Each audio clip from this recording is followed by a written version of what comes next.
सरला अलीगढ़ शहर में रहती थी। सरला के पति की बर्तनों की फैक्ट्री थी।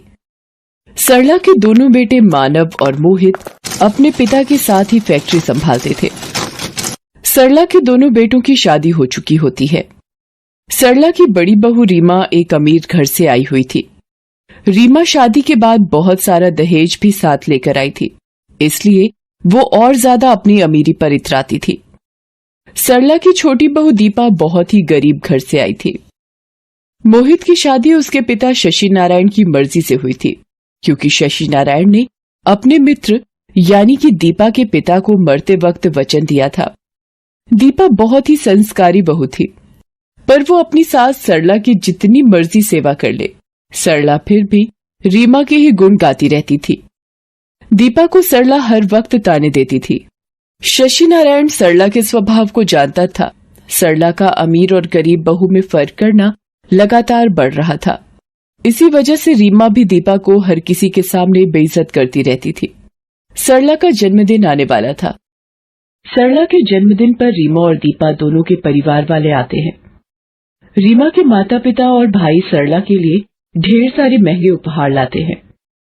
रीमा का भाई सरला को उपहार में महंगा फोन देता है, जिसे देखकर सरला खुशी से फूली नहीं समाती।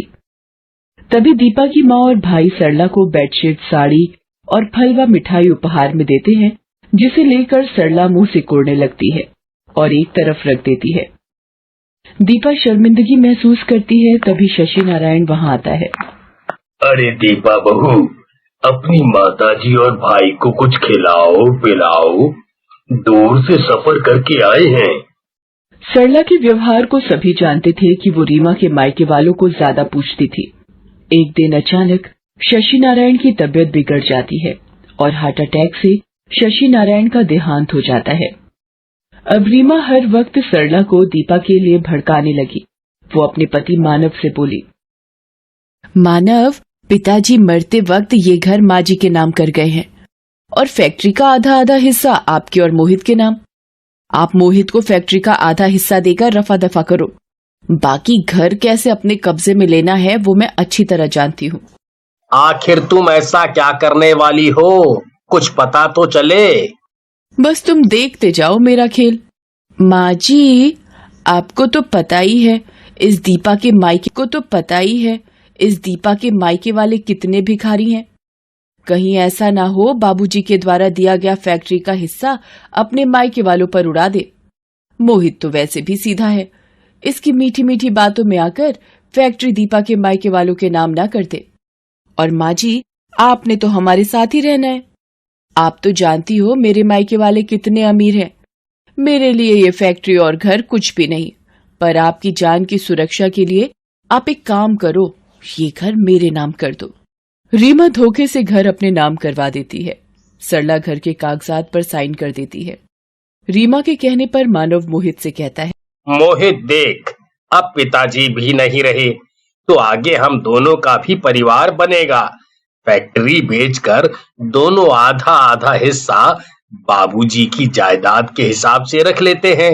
तुम अपने लिए कोई घर ढूंढ लो, इस वक्त अलग होना ही सही रहेगा। पर भैया, ये घर तो माँ के नाम है ना? नहीं मोहित, मैंने ये घर रीमा बहू के नाम कर दिया है और मैं इन्हीं के साथ रहूंगी। ठीक है माँ, जैसी आपकी मर्जी।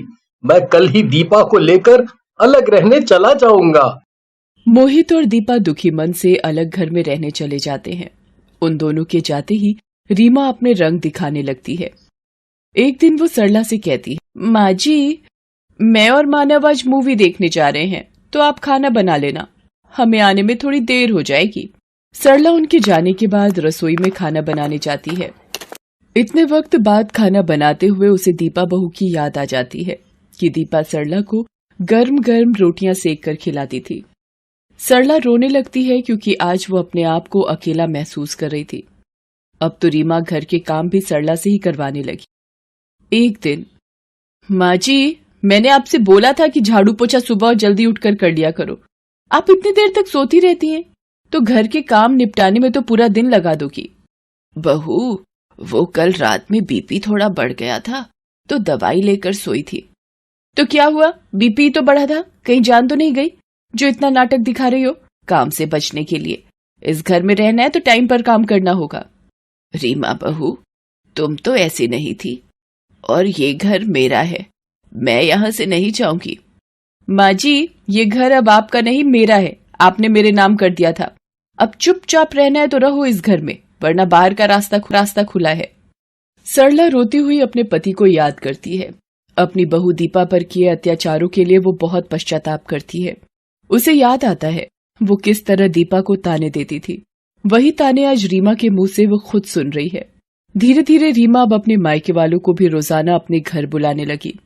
मानव और रीमा दोनों बस रीमा के परिवार वालों के साथ सारा दिन पार्टियों और बाजारों में घूमने लगे। कभी पिकनिक पर शहर से बाहर चले जाते। सरला बिल्कुल अकेली रह जाती। एक दिन रीमा का भाई घर आता है। मानव से कहता है, अरे जीजू, ये छोटी मोटी दुकान खोलने में कुछ नहीं कमा पाओगे, कोई नया हाथ मारो। मेरी मानो तो शेयर मार्केट में पैसा लगाओ, बहुत कमाई है। और उसके लिए आपको ये घर गिरवी रखना पड़ेगा।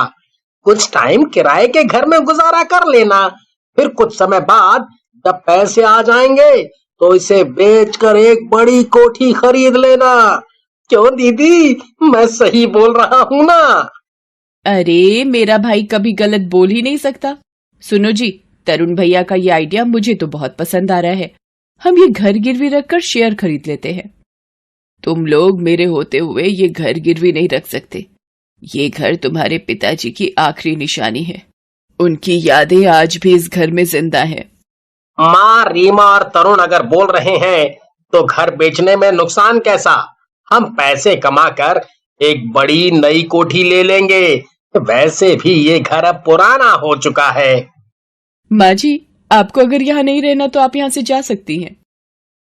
सरला परेशान होकर घर से निकल जाती है। उसे कुछ समझ नहीं आ रहा होता कि क्या करे। वो रास्ते में ठोकर खाकर गिरने लगती है। तभी कोई उसका हाथ पकड़ लेता है। सरला मुंह उठाकर देखती है। मोहित, मेरा बच्चा, तू कहाँ था मेरे बेटे? मुझे अपने साथ ले चल। रो मत माँ, चलो घर चलो, घर चलकर सारी बात करते हैं। सरला मोहित के साथ घर पहुंचती है। दीपा उसे देखकर खुशी से फूले नहीं समाती। वो सरला के पैर छूती है और गले लग जाती है। माँ जी, आप इतने दिनों बाद, आज आपको कितने दिनों बाद देख रही हूँ। आपको देखने के लिए तो मेरी आंखें तरस गई। माँ जी आओ बैठो, मैं आपके लिए गरम गरम चाय बना कर लाती हूँ। मोहित, जाओ ना, बाजार से गरम गरम समोसे ले आओ। माँ जी को चाय के साथ समोसे बहुत अच्छे लगते हैं। माँ जी, मैं थोड़ा सा पोहा भी बना लेती हूँ। आपको पोहा बहुत पसंद है ना? आपको पोहा बहुत पसंद है ना?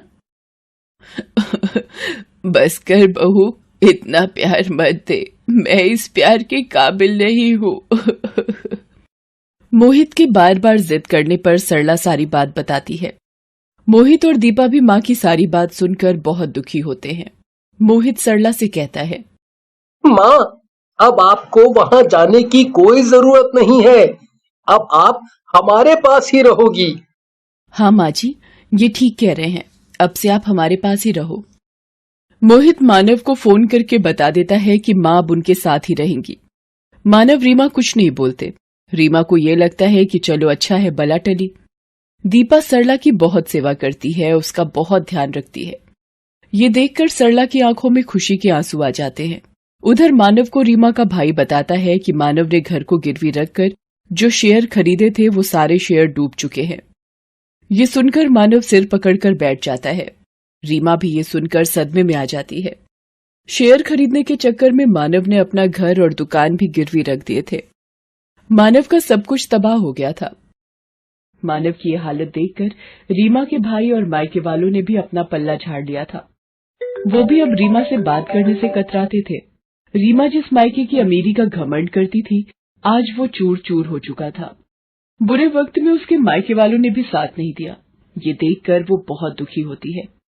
रीमा और मानव के घर खाली करने की बात जब मोहित को पता चलती है तो वो मानव से बात करता है। मोहित अपनी माँ से वादा करता है कि वो पिताजी की निशानी को किसी और हाथ में नहीं जाने देगा। मोहित पैसे देकर अपने गिरवी घर को छुड़ा लेता है। रीमा और मानव बहुत शर्मिंदा होते हैं। तभी दीपा और सरला भी वहां आ जाते हैं। माँ जी, मुझे माफ कर दीजिए। आज अपने और पराये में भेद पता चल गया। मैं मायके की जिस अमीरी का घमंड करती थी, वो घमंड आज चूर चूर हो चुका है। सरला अपने बहू बेटों के साथ पति की तस्वीर के आगे हाथ जोड़ती है। सरला को समझ आ चुका होता है, अमीर बहू गरीब बहू का भेदभाव घर की खुशहाली भंग कर देता है। उस दिन के बाद सरला दोनों बहुओं को प्यार करने लगी और परिवार की खुशहाली फिर से वापस आ गई।